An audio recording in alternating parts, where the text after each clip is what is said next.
Hi, I'm Heather from Cardinal Creations. Just wanted to show you a method of joining your binding pieces together. So there's lots of different ways to do this, but I found this is the easiest way. So once you're ready, it doesn't matter which side of your quilt you're putting your binding on. I chose to put my binding on the back side of my quilt because I'm going to wrap it around to the front side. So to join my two tails is what I'm going to call it. I have a good 12 inches left that I have not sewn my binding onto.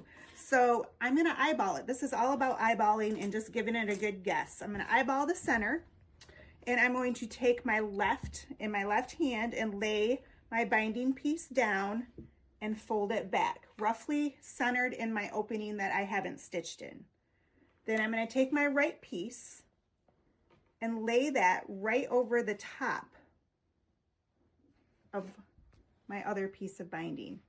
Then we have a seam gauge, and I've measured it to about 1 inch. You can use any measuring tool you want to use to measure 1 inch back.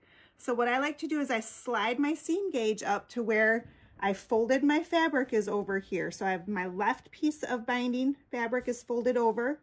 My right piece is folded or just laid right on top, no fold. I'm going to take my seam gauge, guide that right on up to the edge of where my fold is.